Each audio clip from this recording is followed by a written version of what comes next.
Bismillahirrahmanirrahim. Assalamualaikum warahmatullahi wabarakatuh. Puji syukur kita panjatkan kehadirat Allah Subhanahu wa Ta'ala yang telah memberikan kita beribu-ribu nikmat pada hari ini. Tidak lupa pula kita kirimkan salawat serta salam tercurahkan kepada Nabiullah Muhammad SAW, keluarganya beserta sahabatnya. Semoga kita semua mendapatkan syafaatnya dan mendapat petunjuk hingga hari kiamat nanti. Baiklah, pada kesempatan kali ini saya akan membawakan ceramah yang berjudul Bagaimana Islam menangani tantangan modernisasi. Yang pertama, memahami konsep Islam tentang iptek, ekonomi, politik, sosial, budaya, dan pendidikan alam. Ilmu pengetahuan dan teknologi atau iptek sangat urgen bagi kehidupan umat manusia. Tanpa menguasai iptek, manusia akan tetap dalam lumpur kebodohan, keterbelakangan, dan kemiskinan. Penguasaan manusia terhadap iptek dapat mengubah eksistensi manusia dari yang semula manusia sebagai Abdullah saja menjadi khalifah. Oleh karena itu, Islam menetapkan bahwa hukum mempelajari ilmu pengetahuan dan teknologi adalah wajib.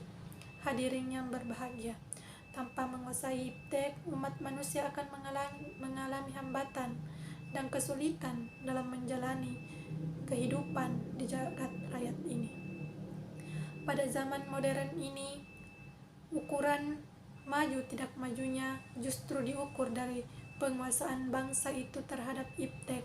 Jika suatu bangsa itu mampu menguasai iptek, maka bangsa tersebut dikategorikan sebagai bangsa yang menguasai iptek. Sebaliknya, jika suatu bangsa itu tertinggal dalam penguasaan iptek, maka bangsa itu dipandang sebagai bangsa yang belum maju dan biasa disebut sebagai bangsa yang tertinggal. Hadirin yang berbahagia, supaya bangsa Indonesia masuk ke dalam kelompok bangsa yang maju, maka kita sebagai warga wajib berusaha untuk tenaga atau menguasai iptek dan mengejawantahkan iptek untuk kemaslahatan umat manusia. Hadirin yang berbahagia, Islam tidak membedakan antara satu disiplin ilmu dan satu disiplin ilmu lainnya. Semua disiplin ilmu dipandang penting dan mulia di sisi Allah Subhanahu wa Ta'ala. Demikian juga mulialah orang-orang yang mempelajari, menguasai, dan mengembangkannya. Hadirin yang berbahagia, orang-orang yang menguasai atau disiplin ilmu disebut al-zama atau ulama.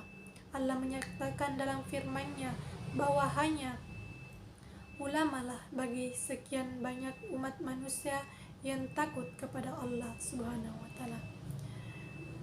Adapun prinsip-prinsip syiara Islam, yaitu al-amanah.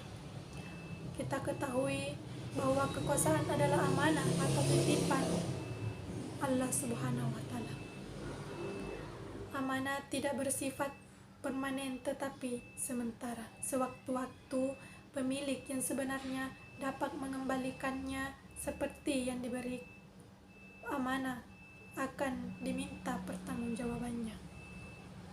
Nabi Muhammad SAW bersabda, setiap kamu adalah pemimpin dan setiap pemimpin akan diminta pertanggungjawaban menyangkut kepemimpinannya dan rakyat yang dipimpin.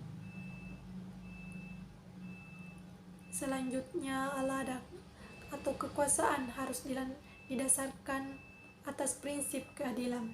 Kekuasaan dalam pandangan Islam bukanlah tujuan tetapi sarana untuk mencapai tujuan.